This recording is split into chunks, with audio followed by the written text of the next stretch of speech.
Hey everyone.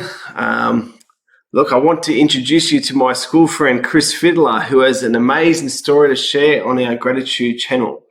Chris is a creative individual who has gone through some tough experiences in life, but has developed a determination to work towards his goals.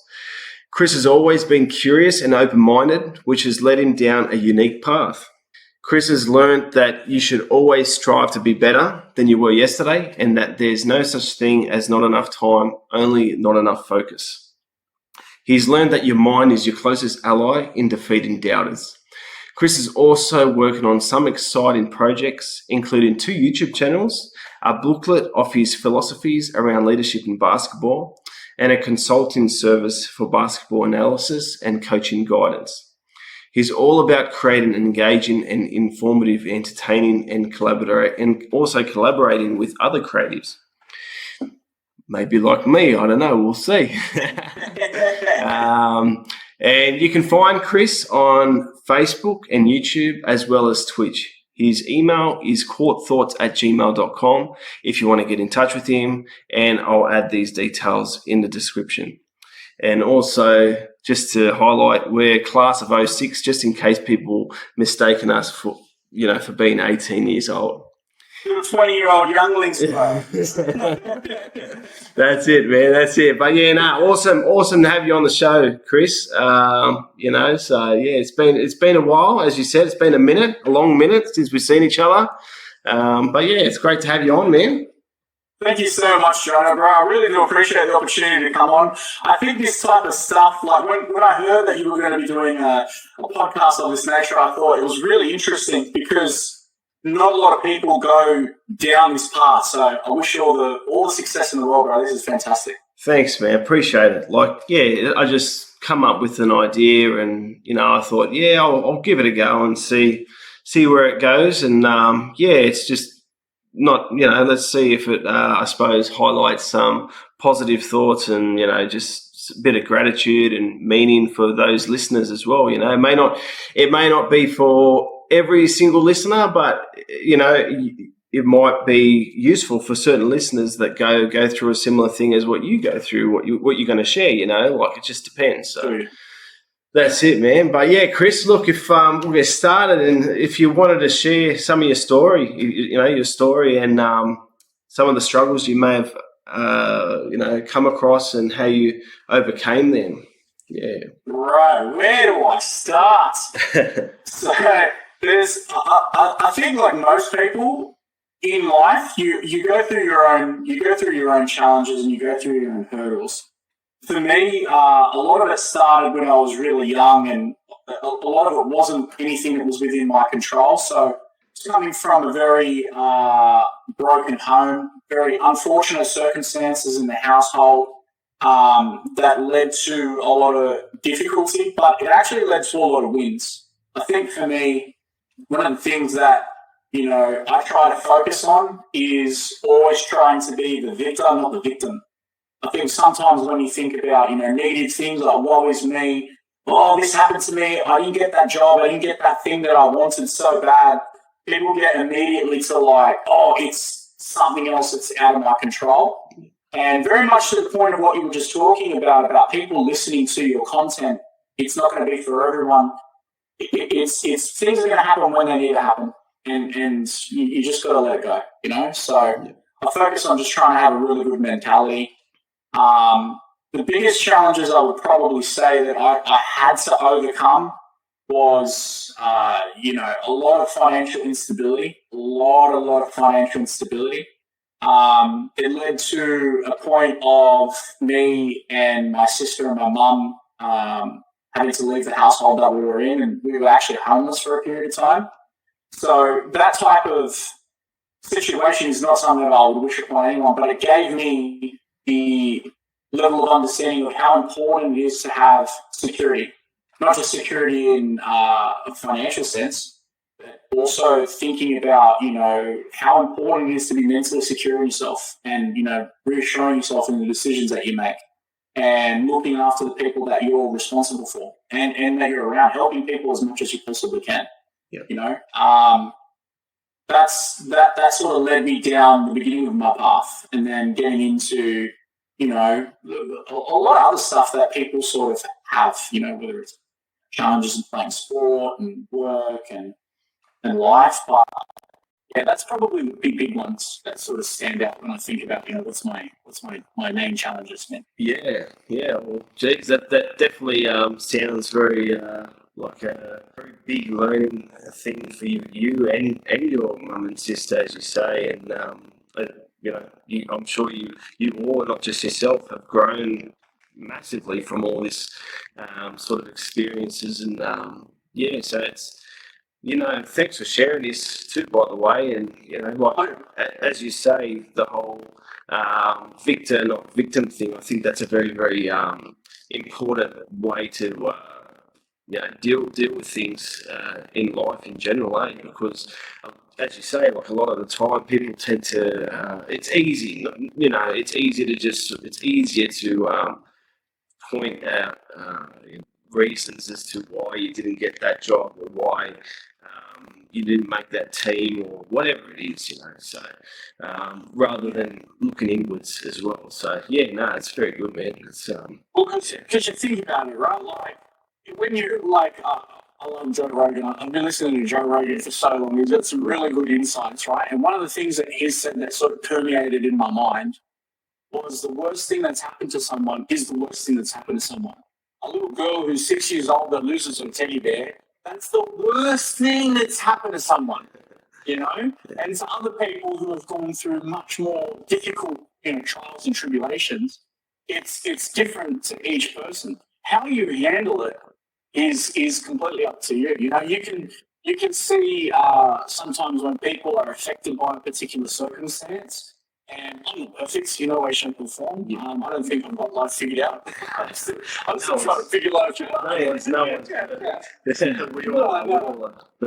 Yeah, but I think that people when they figure out that you just got to do your own thing and find your own path and make your way through and not let the negative things fester, and just focus on the positive things and the positive benefits that can come from that journey and just push forward, man. You know, then you'll end up being in the spot that you need to be and that, you know, hopefully that you want to be. Yeah, that's it. Like, it's a good way to be, very, very productive way to be. And Joe Rogan, as you say, he's great to listen to. He's the man and the top of this sort of game. And yeah, it's really good learning. And as I think someone else I heard say, he's finding truth. You know, he's learning along with the listeners, and that's what I like to do too. You know, because as you say, you know, we're all not perfect, so it's all learning. So. That's it, man. But yeah, look, another point is another thing to say, a point that you mentioned was self doubt as well. If you were able to share a time that you experienced some sort of self doubt and how you overcame that sort of situation. Yeah, for sure. I think like the common ones that I can probably reflect on a little bit more deeper. That I think that I can look back a little bit differently now. Is just the amount of times that I've played basketball all my life, right? And like you, like growing up in and around sport, playing at a high level, there's going to be times that maybe you think that you should be somewhere that you're not. You know, maybe you think that you should be playing more. Maybe you think that you should be the whatever, right?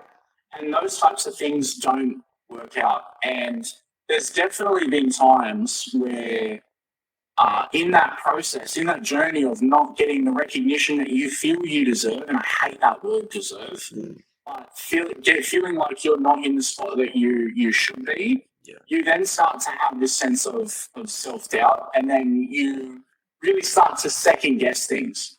And for me, I'm someone who I'm fascinated by so many different things, whether it's like creative outlets like YouTube, gaming, media content, all that sort of stuff, or just the way that people think. But I try to look at like it's very easy to become distracted, and it's very easy to then let that distraction, which is self doubt, then affect your path. If you let that self doubt get in your way, then you probably shouldn't have seen success. Then you don't deserve to see success in that task. if that's to be, the captain of that particular team that you're playing for, yeah, and you've got self-doubt and someone says no to you one time and you go, oh, shucks, I didn't get that role. And like, you didn't deserve it because you get a little bit of friction and you throw it out the window. Yeah. You have to be sure. You have to be sure in your decisions. You have to be sure that you're going to fail, but even more sure that you're going to see success once you push through that failure.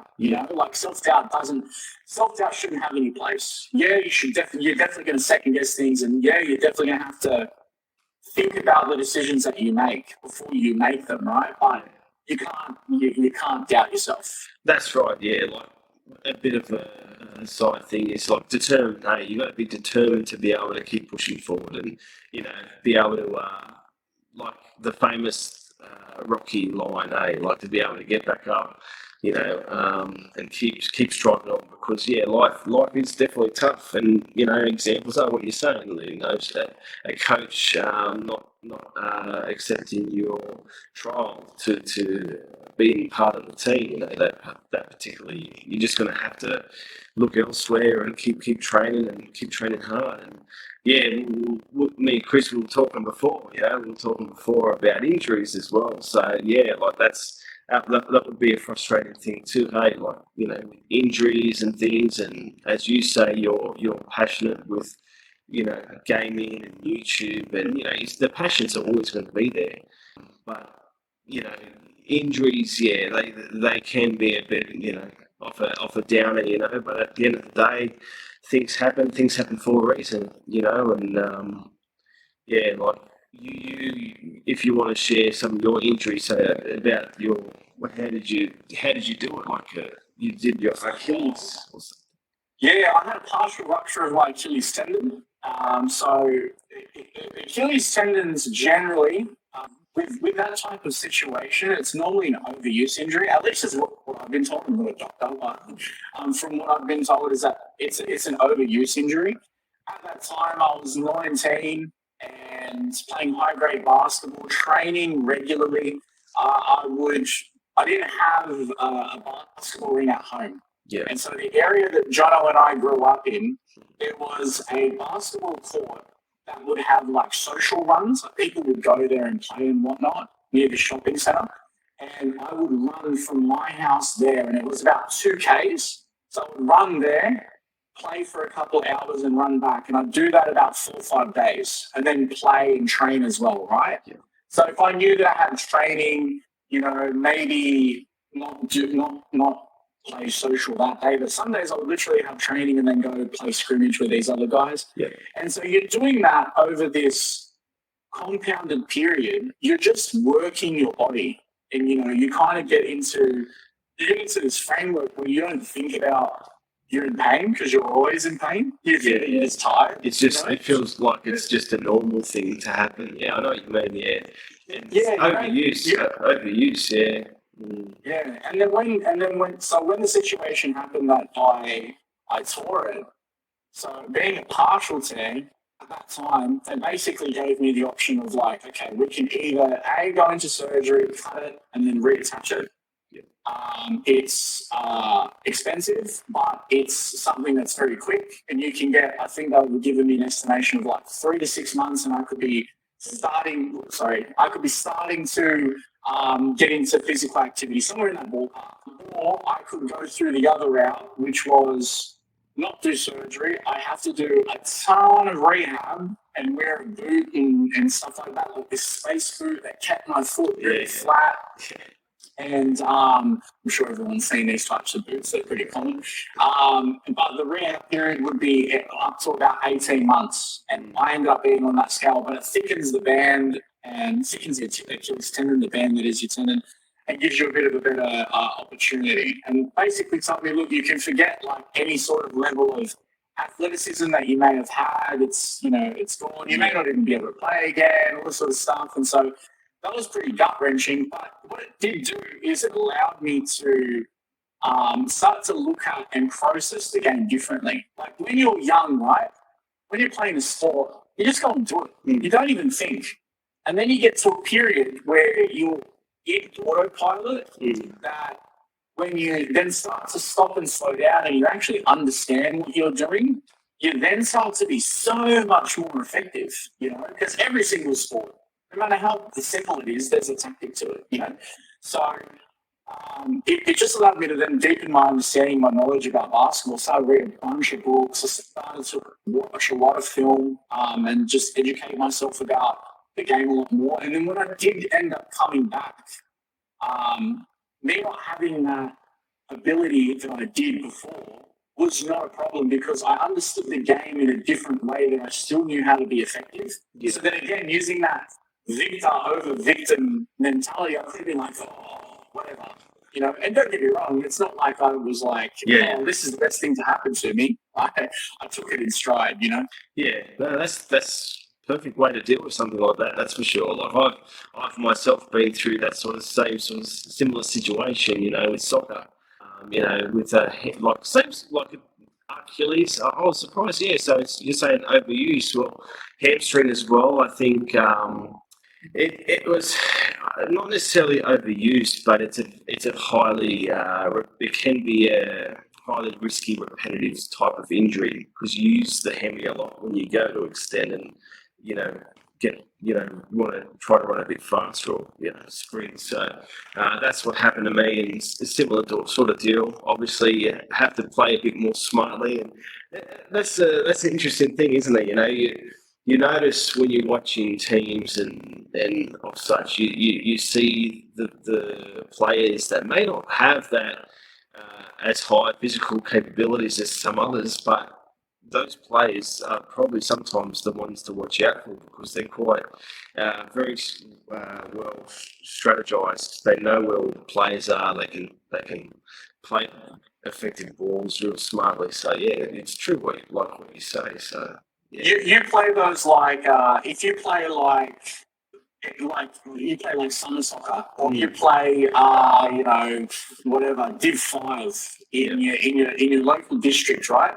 You always end up playing some team, and it's a bunch of Croatians and Serbs and Massos that are in their 40s, right? Yeah. And they all got Copa Mundials. They all barely wear shin pads. They're going for cigarettes after the game, pumping beers. They don't run, but they play beautifully. Yeah. The ball just moves. I'm not saying, go pump a cigarette after you play the game, but it's their simplicity in how they play because they know what they're doing. They understand what they're doing. But there's a difference than when you're young and you're just running. You're running for days. You're running on adrenaline. Yeah. That you're not thinking what you're doing. You're pure athleticism. That when you take that away, whether it's father time, whether it's your size, whether it's your athleticism dissipates, whatever the case is, and you then actually start to play for the love of it, there's pure passion there, but you have this understanding, it just opens up a new avenue, man. Yeah. I love it. And that's it, and things happen for a reason, like my injury, obviously, as you say, it does affect your game and, you start to play more of the park soccer, not quite the Sunday soccer, cigarettes after the game just yet, but almost there. And but it happens for a reason. Like, had I not get injured, I probably wouldn't have been in the situation where I am now, where met my wife, and so things happen for a reason. So absolutely, yeah. But just touching on what you were mentioning before, like if you wanted to share a bit more of that sort of thing, where you mentioned homelessness. You were saying. Yeah. For a small period, your mum and your sister were experiencing homelessness. So if you want to share a bit of that. Yeah, of course, man. So I, not to be a downer, but my father was both very physically abusive, emotionally abusive, verbally abusive. It was just horrendous. Yeah. And it got to a point when my mum had to make a decision about, her livelihood and her children's livelihood, about what was important to her, and our safety was paramount. Yeah. And so she made the decision that she was going to leave him. And so literally left the house that we were living in, and my mum had like 2 garbage bags of stuff, just clothes and whatever she could put together, and close them out back and chuck us in the car. And I don't remember exactly where we went on that day, but I do remember that there was a period of about 6 months where we were staying in, either we were sleeping in the car, we would sleep in the car a lot, or we were staying at people's houses on the couch. My mum, because of the situation that she was in, she didn't have a lot of friends, and it made it exceptionally difficult for her to, because you got to imagine you talk to someone, and then the repercussions of what that would be when you come home. When you're talking with a friend, it could be pure platonic. So there's no sort of fear that there's going to be some sort of a relationship with this person that's other than, pure platonic friendship with another woman. And this is becoming, the worst thing there's physical repercussions that are coming your way. So when it got to the point that, we're bouncing around, and I remember, like, when you're young, you don't really process what's happening because you're having sleepovers. You're sleeping in the car. You're like, oh man, this is wicked. Like, you can sleep anywhere. Like, But then when you get a little bit older and you start to process it, and we have a lot of instability because of the back steps that happened from that relationship with my father.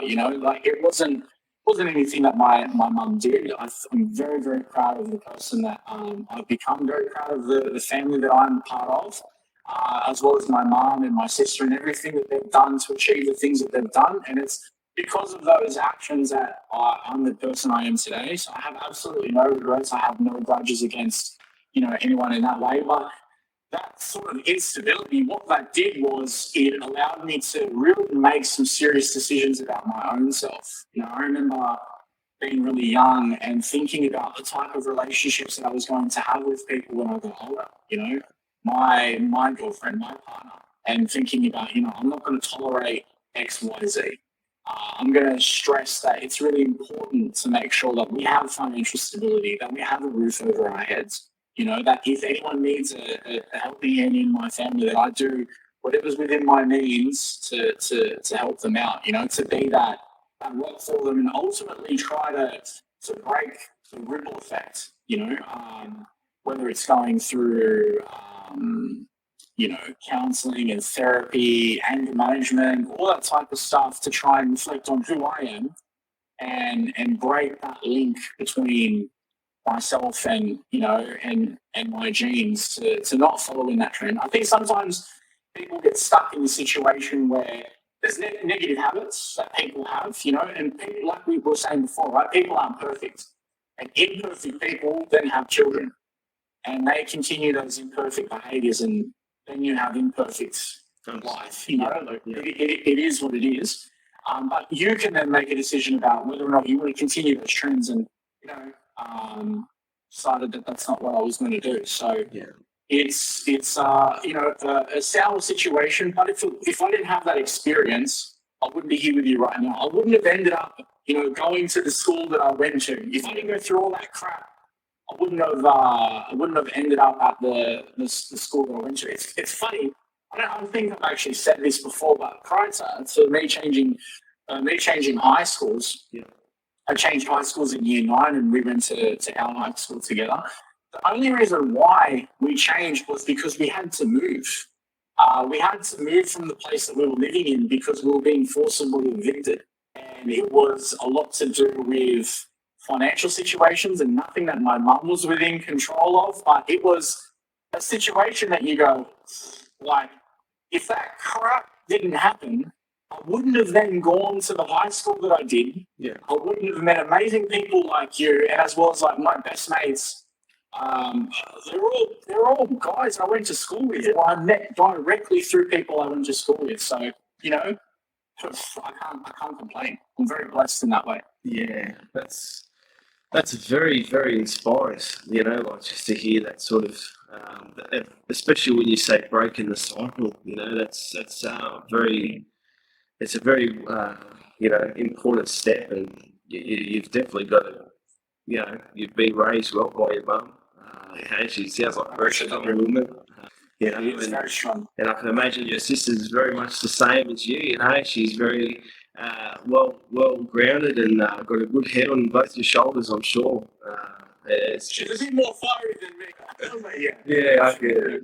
Yeah, that's good, man. And okay, yeah, that's a I'm sure the listeners will appreciate that story, because a lot of the time we hear, especially people that experience these sort of situations, there could be a high likelihood that cycle can continue. For example, what you say, or there might be issues where there might be violence and incidents of higher rates, maybe going to jail or whatever that sort of thing is. And come to think of it, when I met you at school, and I didn't even notice anything. You're the happy-go-lucky Chris, and who loved basketball, loved to experiment with a bit of DJing, and always have a laugh. You always have a laugh. So yeah, that's a good way to be. So yeah, that's good. You gotta be positive, bro. Like you gotta find the things that you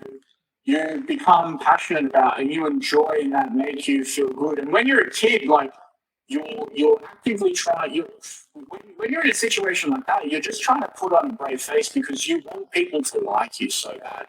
Yeah. Like you would try to, and I think that's why sometimes people end up getting themselves into trouble, because they want people to like them so bad that they're willing to do drugs, that they're willing to commit crimes, and they're willing to run with people. And it's so easy to get caught in that ripple. And look, I don't want anyone to think that they see my smile and hear these things that I'm talking about, that means that I'm fixed. I'm absolutely not. I mean, I've had to deal with things like depression, anxiety, suicidal thoughts, all those types of things. But if it wasn't, if I'm doing myself an injustice for the blessing that it is for me to be here, to sit right now, to tell you about what I've gone through, and to share with someone, to give anyone that little glimmer of positivity in their life, that there's always someone who cares. And you got to look after yourself. You got to look after the people around you. You got to look after your mind. And if you don't look at the bright side of life, it can get dark real quick. You just gotta be positive. And that's what it's all about, right? Yeah, you hit. That's too right there, man. You hit the nail on the head right there, man. And as you say, like, obviously you have your better days and not so better days, but you just got to keep on along, man, and keep firing, and keep moving forwards. And this is learning for me too, along with the listeners. So it's good. But yeah, man, thanks for sharing that. And maybe let me think now. So on that sort of point, you're saying, okay, so you some strategies to work through that sort of experience. You're saying, okay, so counselling, obviously friends probably as well might have kept you in a good sort of place too. Yeah. Are you able to share a bit of detail about how you sort of managed to, I don't know, stay on the right path in a way, and just be able to just move forwards? Yeah, for sure, man. I think with most things in life, right, things become overwhelming when you don't have the ability to sort of break things down into bite-sized pieces. Have you ever seen the show Hoarders? Briefly, yeah. It's based on, is it some people that tend to just hold on to a lot of things, and their house is full of clutter, full of garbage, it's full of crap, right? Now, that's stemmed in a lot of people believe that it's stemmed in mental illness, right? But when you look at how they fix those problems, right, that those people are going through, they always focus on a room at a time. right? If you were going into a house that was filled to the brim of just years, a lifetime, several lifetimes of crap, right? There's no way that in one day you're going to be like, oh, right, I'm going to pack this out and then I'll just, kick back and watch some TV. As long as it takes to amass that mess, it's going to take double the amount of time to unpack it. You go through a traumatic experience, that traumatic experience can be a minute, and you'll hold on to it for years. You'll hold on to it for a decade, if not longer, until you fix it, right? Until you address the concerns. So the big thing I'm trying to get at is you break things out into bite-sized pieces, So what am I dealing with? Well, I'm dealing with this overarching sense of vulnerability. Why do I feel vulnerable?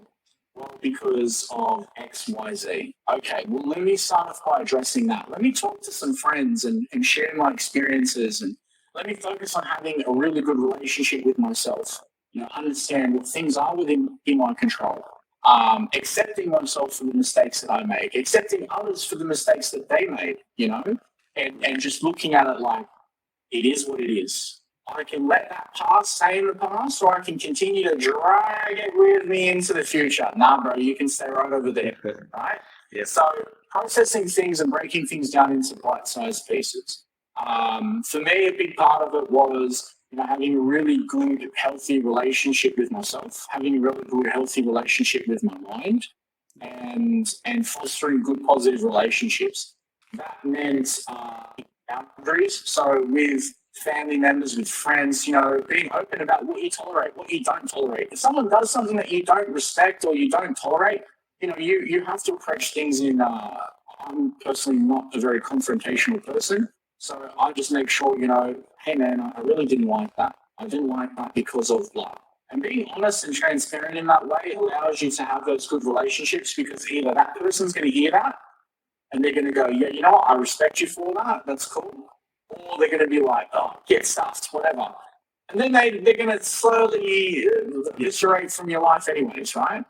And that's the same with, personal life stuff. But also being able to unpack what you're going through. I used to do this thing, and I don't really do it all that much now, but I used to do this thing before where I wanted to just leech. I wanted to purge this emotion of whatever I was going through. So I would sit down and I had like a notebook and I would write down whatever it was that I was thinking. And sometimes it would be almost like in a very like rhythmic form, like it would almost be like a poem, or it would rhyme, or sometimes it would just be a phrase. I would draw something, and it was just getting that energy out. And then as soon as I'm done with it, I would scrunch it up and throw it away in the bin. And that was that cathartic nature of get out what's bothering you, send it away, and be done with it. If it's not something that you need to, and if it's something that you need to continually address, then it's going to take time for you to get through it, right? So then keep doing that, but then also look at the long term, right? So I want to have stability. I don't want to be in a circumstance where I'm homeless again. I don't want to be in a circumstance where I have a negative relationship with my loved one, or loved ones, I should say, right? My partner, all that sort of stuff. Yeah. So having really good communication with them, being open, being in good, positive relationships. Sometimes you don't get always so lucky. I'm very lucky now. But it's not always the case. And so recognizing that when you aren't in a good relationship, sorting that situation out and recognizing it for what it is, and just slowly progressing through to where you want to be. If you want to be happy, you've got to actively invest in it, right? So looking at what does make you happy, is that positive? Drugs might make you happy, but are they good for you? No. Yeah. What is happy? Well, having a healthy relationship and being creative for me is really, really positive and really good. So trying to foster that really positive relationship with myself, my creativity, and just moving forward.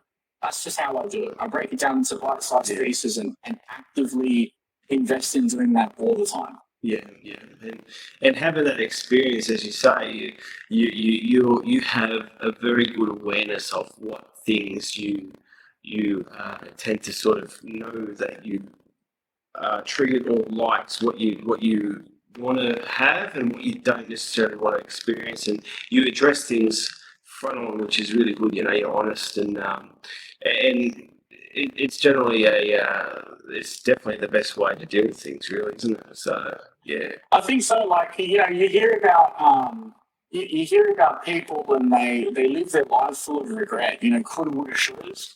And man, I don't want to regret anything. Is would I have liked to be playing right now in the NBA? Of course, right?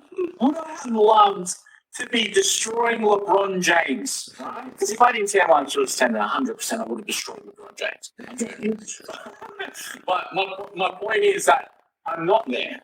But what I do personally with my YouTube channel, Court Thoughts, is I express my love and my passion with basketball and spread as much knowledge and awareness as I can, because there is some kid out there who doesn't have money to go and get top tier coaching, who maybe lives out in the sticks and doesn't have accessibility to do things and wants to get better. And so how can I give back to people through the game that I love so much? I can only just be positive. That's how I can spread my love. That's how I can have an impact. So it's things like that. it's definitely a good way to deal with it, because spreading that knowledge that you have on basketball, like you say, I mean, look, at the end of the day, as you say, Australia is a very big country, and I don't know how many countries you can fit in Australia. I forgot. It's on Google if anyone wants to see. But yeah, look, I can imagine that there's so many keen players, and even locally around here, I heard that basketball, for young ones, it may not be too popular with teams as such. You might know more than me, but anyway, as a general rule of thumb, yeah, look, you're spreading that access and that coaching and those tips and the knowledge that you have to share on. So that's all I really know so far. So yeah, look, just elaborate sort of thing what you do with that.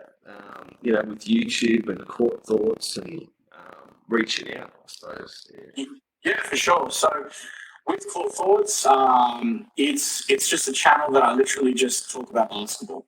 I do it through a couple of different means. So that might be commonly it has a very formulated structure where I talk about, I review a particular player and I'll watch clips of that player and I'm reacting to it. So, there's a comedic element to it, to a lot of that stuff. Because, sometimes when you hear commentators and the things that they say, it's just like it's cringy. Yeah. And so and there's this organic reaction when you see someone do something like if you were to sit down right now and you were to watch a 10-minute clip of Ronaldinho just wrecking people, just giving people the business, right? Yeah. There's no way that you're not going to not react, right? Like, I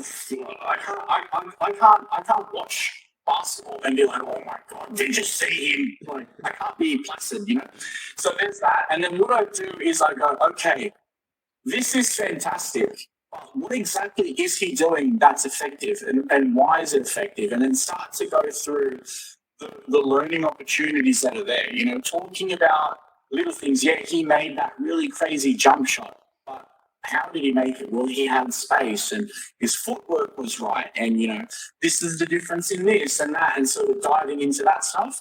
I have a bunch of different stuff that I do on the channel. So I'm actually going to be doing a new series very soon, which is called Court Thoughts Talks. And it's just literally a podcast very similar to this sort of nature, sitting out and exploring people's journeys in the game of basketball, because, everyone wants to be a pro. Not everyone ends up being a pro. Some people become coaches. Some people become, they run clubs. Other people become trainers or whatever the case. And I want to know their story. I want to talk about it a little bit, so then that way people don't feel that they can't be involved in something that they love so much if they don't end up becoming a pro. There's other avenues. And it also means, talking about things like players of the past, whether it's, doing different series within there, or I've even done film reviews of, basketball movies. Yeah. little details in there.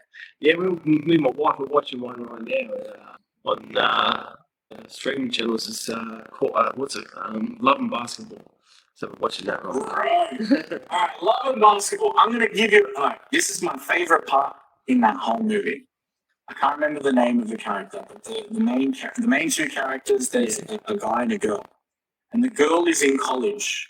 And there's this one part in there where she dribbles down the court, and she's got an open lane, so there's no one in front of her. And she stops at the 3-point line and takes a 3-point shot, right? Now, when I watched that movie, I think that movie came out in like 98 or something like that. Yeah, right? yeah. When she did that, I was like, oh my God, the guts on this girl to go and do that. Now you see guys like Steph Curry do it, and it's like, you know, they're not going to do it in a full open lane. They're going to dribble down. But I was like, oh my God, the guts to do that. I'll never forget that part. That movie's a fire movie, bro. Because so when you say that, it means she should have just taken that open path and do a 2-point, not a 3-point. Yeah, you should have just taken the layup. And she's like, yeah, hold on, bro, watch this. And then she takes the shot. She's got her hand up. She's like, yeah. I'm like, damn, man, this chick's cold. It's look, you got to have confidence. You got to be able to back yourself. So 100%, 100%. You've got to be confident. You've got to be confident. Yeah, no, that's good. And on that point, in the basketball and the NBA now, do they strike for 3-pointers or 2-pointers mainly? What do they generally? The game's definitely changed a lot. Like, I think it's like every other sport, right? Like, it's very cyclical. So you'll see things develop and change. In the last, I did a video on Steph Curry, and I actually broke down how, in my opinion, I think he's part of the reason why the game has become revolutionized. Yeah. And I talk a lot about the volume of 3-point shots that were taken. So to give you a bit of an idea, where in the 80s and 90s, it was all about getting the ball as close to the basket as you possibly could to limit the amount of time or distance in getting the ball into the hoop. Simple as it is. And then it became about moving the ball and developing strategies in trying to move it around.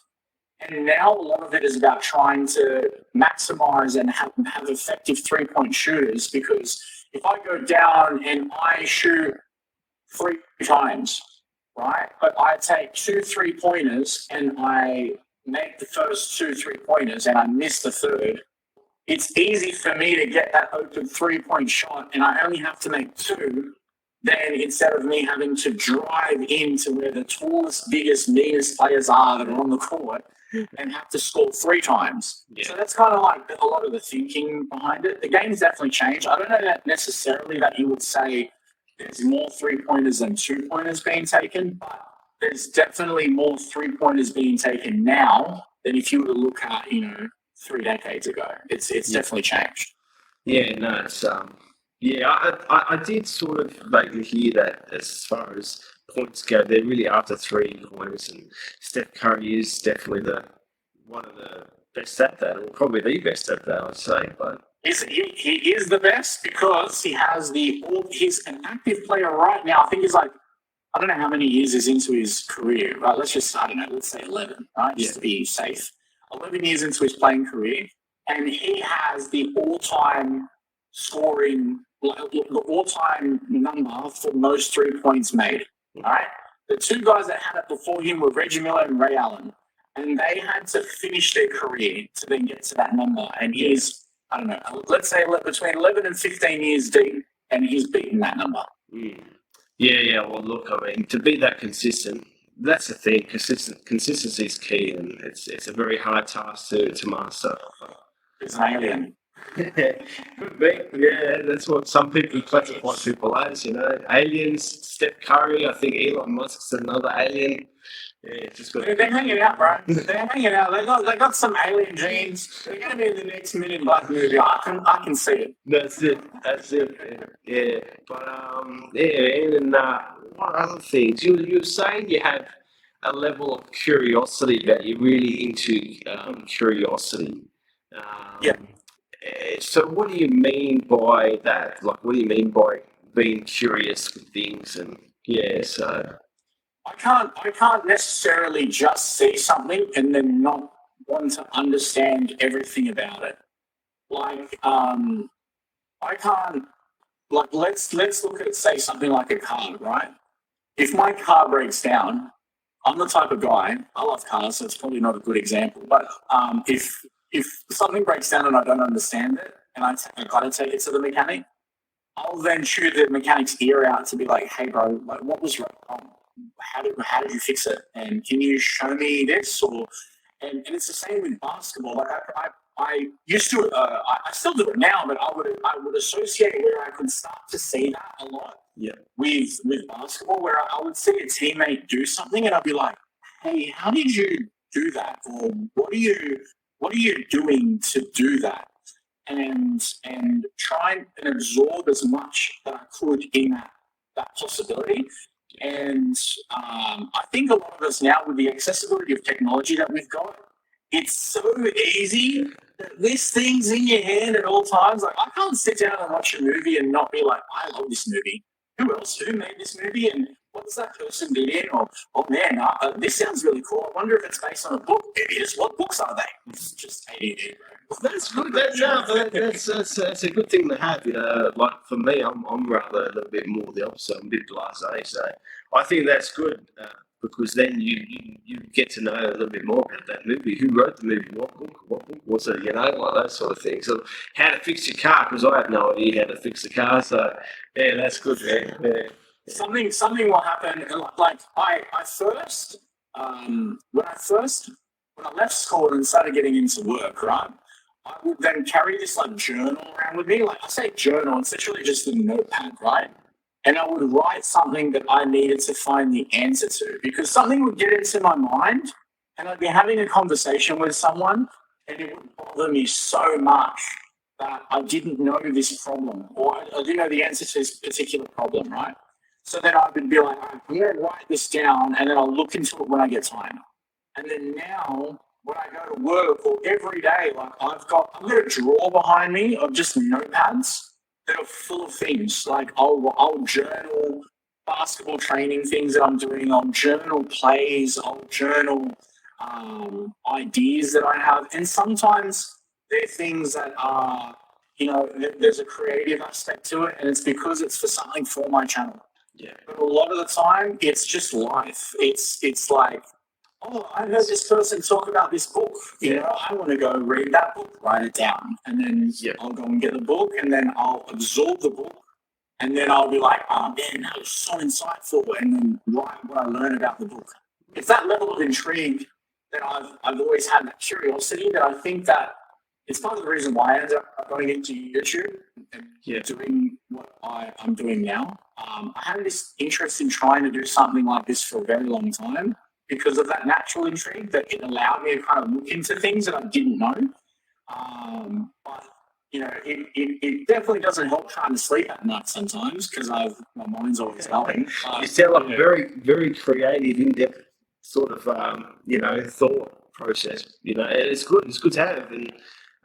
And as you to point out, because we're human at the end of the day, and if you don't write your ideas down, or if you don't write certain things down, or what have you, what's going to happen in maybe even less than half an hour, 30 minutes time, you're probably going to forget what idea came up or whatever, There's this fantastic book. I actually read it about 4 months ago. It's called The War of Art by Stephen Pressfield. I highly, highly recommend it. And he talks about the idea of inspiration, like getting those thoughts in your head, and he calls it the muse, right? But the way that I look at it is that idea coming into your mind, that thought, whatever it is, right?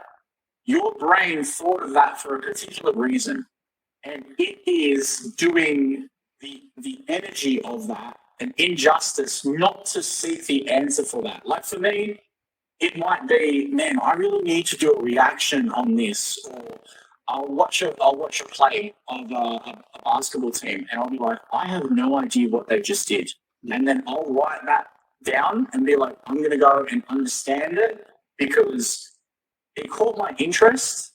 Whatever this thing is that we call life, whatever this thing is that we call imagination, inspiration, all that sort of stuff, it's an injustice to that opportunity that you have to not go in and find it. That's at least how I look at it. That's not to say, I don't get dumb ideas and then look at it later and go, oh God, why did I even write this? Yeah, but as I say, it could be a diamond amongst the rocks in there. Like it just takes one idea amongst say 100, and then who knows? So Yeah, that's it. That's it. And you were saying another point was the curiosity and open-mindedness as well. So Yeah. you touched on that with me to talk about it. And yeah, so what do you mean by being open-minded? Like, I don't think that there's I don't think that there's only one answer to problems. Like sometimes, obviously, there's only one way there's an accurate way that something gets fixed, right? But I don't think that there's only one answer. I think that there's multiple answers and there's nuance. And so, whether it's religion, whether it's life decision, whether it's strategy, tactics, whatever it is, right? I don't necessarily believe that I have all the answers. And I think that if you and I were sitting down and having a disagreement about something, and I saw something as red and you saw something as blue, I will then say, okay, well, I see it as red, you see it as blue. Why do you see it as blue? And I don't necessarily say those things to try and pick apart what you're saying and have an argument. My whole purpose is to try and dive into why you think the way that you think, because there has been a ton of times that I've thought one way about something and then had this really good open conversation with someone and then walked away. To me, I feel enriched that I've then learned something about whatever particular topic it is that we're talking about.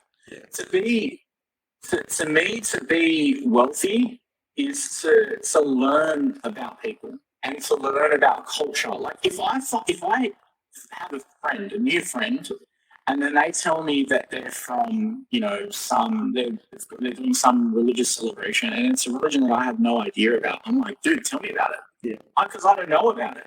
Or their ancestry is from wherever, some place that I'm unfamiliar with, or I don't know about. I'm like, hey man, tell me about that. And through that, you then get to learn about everything.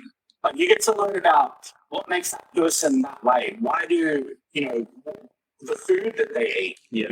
Like think about Australia. We're in a very culturally diverse country, and we can then get to experience all these different things. Yeah. You can just as easily live in a box and the most extravagant outside thing that is spaghetti bolognese. But for me, I'm like, nah, man, tell me about your culture, tell me about your life. And so that openness, I then get to learn about people, and I in turn hope to be a better person because I become more open-minded.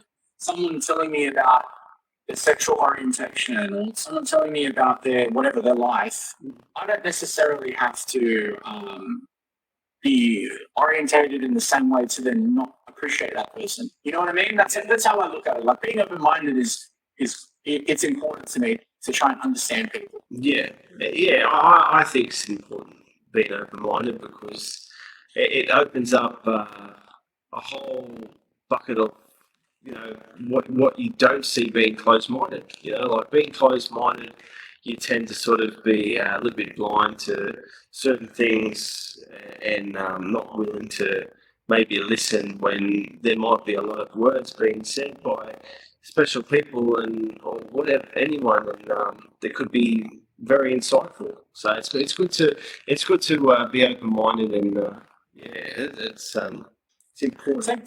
Take this experience right here, yeah. Like you're doing this podcast, and I've had so much fun jumping on this. Honestly, thank you so much, man. I really appreciate it. It's great having you. And I hope everyone's enjoying the content today. But I know for sure that when I get to the point of doing my podcast, which is I'm going to be starting fairly soon, I'm going to be reaching out to you and asking you and picking your brain about things. So and I look at that like, oh, that's wicked. Like this Jono's done something that I haven't done yet. I want to do it. I want to know. Why wouldn't I go to someone who's done it? Why wouldn't I go to someone who's had that experience to then try and go, hey, dude, how did you do that? Like what avenues did you go through? More than happy to help, man. I'll do my best. Like you are my lucky number one. Okay, so Nice. I'll do my best to help you, man. Always happy to help you. So I'll reach out to you too, man. Because it's good to learn from each other at the end of the day, isn't it? You're following Facts. similar sort of things. So yeah, Facts. that's awesome, mate. And what else? So there was a few others here as well with regards to what sort of advice would you give to someone, like by all your experience that you've had so far, like what would you advise someone who's struggling to find meaning and gratitude in their life, who might be not quite the victor yet, or like what you say, what sort of advice would you give them? I think the biggest thing is that you can't compare. You can't compare yourself against other people. I used to fall victim to that a lot. I mean, I still fall victim to it now and again, where you kind of go, oh man, if I had this, then I would have been here, and if this, blah blah blah blah blah, right? Yeah. And Theodore Roosevelt's got this really insightful saying, and it's been pumped, but it's been pumped by Joe Rogan. It's actually where I heard it for the first time. Yeah. Because comparison is the thief of joy, right? And I truly believe that if I compare myself to you, I'm comparing myself to someone else. Someone else's starting point is not the same as mine, right? So if you're finding yourself in the victim situation, then and you want to get better, right? You need to focus on getting better from the person you were yesterday. You need to focus on the little things that you can control. Jordan Peterson talks about making your bed every day, and that's that aspect of just focus on doing one thing and then build on that. Build a positive habit. If you find that you are really negative and down on yourself, right, and you're constantly over critiquing yourself, criticism is not necessarily bad, but if you find that you're saying some horrendous things to yourself, then you're going to start off by being like, wait, let's fix this chatter. Let's fix this problem. Why do I keep making this particular mistake, and process it and then get better? Yeah. If you want to lose weight, what are you doing? Are you eating badly? Okay, well, let's start off by minimizing how much bad things that you're eating. Doing these little things is going to help foster a positive environment. You can't expect to turn, like I was talking about the analogy with the hoarder's house. You can't expect in one afternoon to clean and flip a house that's taking 20 years to build into this rubbish heap that it is. It's going to take just as much time, if not more, to unpack it. So you got to start off by being really, really focused on just being better than yesterday. And you also got to be invested in yourself. I think that a lot of people they look to others for the gratitude that they want to try and receive, right? They look to try and get validation from other people. No one wants you to succeed more than you. I hate to break it, right? Yeah. I want you to succeed, right? And you should want you to succeed. But you should want you to succeed more than I want you to succeed. Right? Because if you don't, then maybe it's not something that you're passionate about. And you've got to go through these trials and tribulations to figure out exactly what you're passionate about, why you're passionate about it, and sort of break that down. The only way that you're going to sort of be that supportive person for yourself is you have to invest in your mind. Like, what's that saying? The closest ally is your mind. Yeah. If you face this little bit of adversity, whether it's an injury, whether it's uploading a video onto YouTube and it's not an immediate success, it's 4 views, that doesn't matter. It's the next time you upload a video, now you've got 5 views. Fantastic. You've gotten better. Making the quality better, making the sound better, whatever it is. You can't sit there and doubt yourself. You gotta actively invest in trying to be better and look at it bite-sized bits. And as soon as you start to do that and you make little steps, it's going to make it a lot easier. It's not going to happen overnight. Nothing good ever happens overnight, right? Mistakes happen overnight. Like you got to slowly grind away. Yeah. Like as you say, the doubt sort of factor, like the mind is your closest ally, because it is.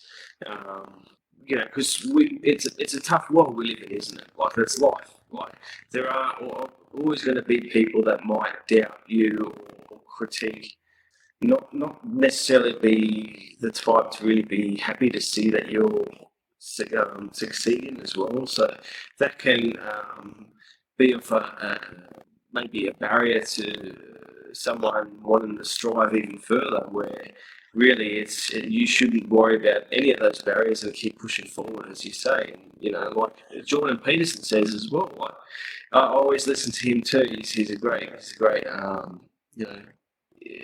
points he makes. It's really useful. So if you think about it, right, like if I rely on you to give me the positive outlook into pursuing whatever it is that I'm pursuing, I'm not worthy of trying to achieve that goal. Like if you get cut from that basketball team or you get cut from that football team, and then you just go into woe is me, and you're like, oh well, oh that sucks, and then you just sit and wallow in it.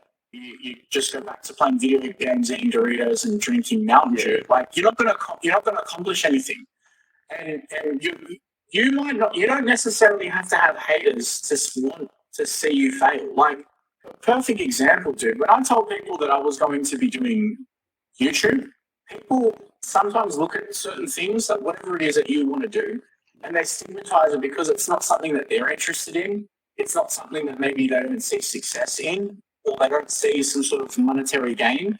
Things don't have to be to the same measurements as what other people look at. So if it makes you feel good and you're not hurting anyone and it's got a positive impact to your life, you don't necessarily have to rely on those people to completely understand what your vision is. You just have to keep grinding away and working at it. Yeah. People are quick to say congratulations. They're not quick to say, do you need a hand?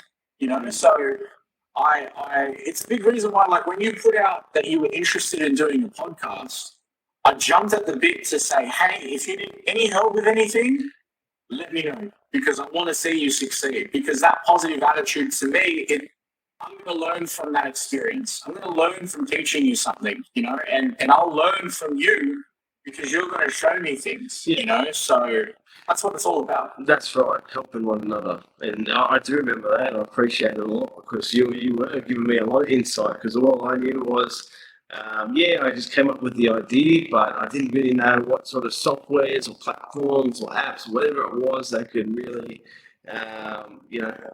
make this all happen. So, it's definitely goes a long way when you help people out. So, it's good for your soul. Yeah, that's exactly right, So, but last few points, Chris, mate.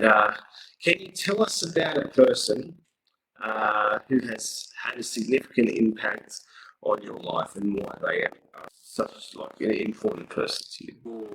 There's a few. You can lay out a few. That's fine. Doesn't have to be. There's a few. Big inspiration for me is my mum. Obviously, the situations that I've spoken about before, like seeing the adversity that she's had to go through, is a big motivator for me to push on and be the person that I am today. Massive person. My sister as well, like the experiences that all three of us have had as this, little tight knit group. It's been one of those things that I'm so proud to be involved in the family that I have and to be related to the people that I have. You don't pick your family, but I've been blessed to get the family that I have. Equally so, the man that raised me, my stepdad, man, like this, to take children in that aren't yours is a challenge that I can't fully fathom, because I don't have children. Maybe one day I'll be lucky enough, but to take someone else's children in and then to give them the time of day, to give them insight and to show them things like gratitude, humility, respect, teaching them how to be positive, bro. Like I love that man so much. If it wasn't for him, I wouldn't be the person that I am today. And my closest mates, like the issues that I've gone through that I've touched on, like if I didn't have those guys to be able to sit down and speak with and open up to and have those memories that I've got, like I've got stupid memories. Like I've got memories of me and two of my closest mates, and if they're watching, they'll know exactly who they are. But going to a mutual friend of ours' birthday party, we were up in the Central Coast, and we fell asleep on like tiled floor, and we didn't have a blanket, and we were basically like huddled up to like this extended, like it was like a bath mat. This thing was like, we were so cold, just rubbed up with this bath mat. And just thinking about stupid things like that, and sometimes when I'm down, I just think of those little stupid memories, or just little stupid things, like little funny memories like that. And also my partner, my missus, man, like her wanting to see me succeed, her wanting to see me have success, her allowing me to be vulnerable and to work on myself, and holding me accountable to things that I commit to. There's been times that I've committed to doing certain things, and in my different journeys in basketball, in court thoughts, in business ventures and all that sort of stuff. And she's just always been my rock, man. And so those types of people, those people that I've mentioned, they literally have the biggest impact on me, because if it wasn't for them, I can't imagine that I would have much of a will to continue to want to achieve the things that I want to achieve. Yeah. I love and appreciate every single one of them. Yeah, no, it sounds, when you say these things, it does come across like it molded you, it's how it's molded you and how you are, and how I got to know you as well at school, and how you are today. It sounds very, very, it's important to have that sort of structure around you, as you say. And it's in that snuggle time with some mates, there's nothing wrong with that, a bit of pillow talk with a mate, that's fine. Honestly, the memories going back, like I can't remember the last time we were talking about. We're like, bro, do you remember when we were 19 and we were drunk and we were like so cold that we were like pretty much like run up with this bath mat between the three of us? Like, man, that was really stupid. Like, not stupid, it was really weird. Yeah, but or just doing stupid stuff. But those things you remember, that's it. It's what it's all about, man. Yeah, dude. Oh my god, that's awesome. And just to finish off, Chris, mate, are you able to share? I know you touched on gratitudes with people, and are you able to share a gratitude in your life? I would say that my gratitudes that I have, I can't put it down to one thing. Yeah. But my gratitudes that I would say would be my mentality. Having the mental callus that I have is all because of the stubbornness in wanting to achieve the things that I have, and the negative experiences that I've achieved, and trying to put that into a positive spin. I'm very, very grateful having that mentality.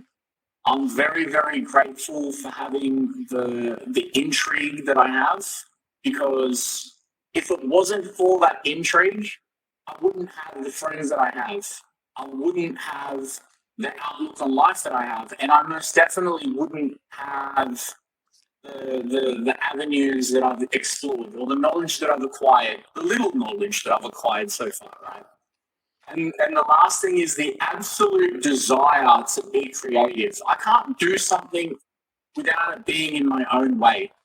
And so I'm very thankful for having that I'm very thankful for having that inside of my core. For whoever or whatever instilled that and ingrained these three things in me, that's the holy trinity for me, man. Yeah. Those three things. That's awesome. Yeah, it sounds like you're on the right track, and you got a great mindset. And I really am quite sure that what you've talked about today is really helped the listeners that are listening.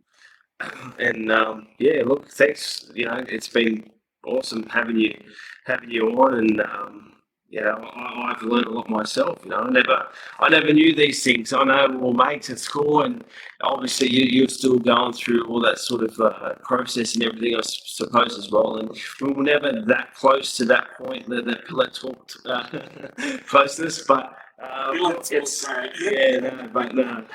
Thanks for I really appreciate you coming on and sharing your story. It takes a lot of courage, and yeah, look, I'm more than happy to help with whatever you start as well. And yeah, look, I'm really keen to see what you do in that space with reaching out to people not only in Australia that live so far away, but it would be worldwide. It only takes Wi-Fi or internet, 4G, 5G, whatever it is, even 3G, you can still see it. So, yeah. I appreciate you giving me the opportunity to come on here and talk about my experiences. I think, I honestly, like, deep down, bro, I do think that what you're doing is really good, because it's going to help, it's going to help people out there that are struggling with whatever they're struggling to find the right avenues and hear a different take on life. Yeah. I think what you're doing is so dope, bro. I'm so proud of you, man. It's fantastic. Thanks, man. I appreciate it, man. Let's finish it up there, Chris. It's been a pleasure. I'll end it here. But look, I shall reach out to you soon and see how you go as well with your. Yeah, all the best. Thank you so much. I wish you the best as well. Okay. All right, bro. Thanks so much. Thanks, Chris. Thanks, later, guys. Take care. See you guys.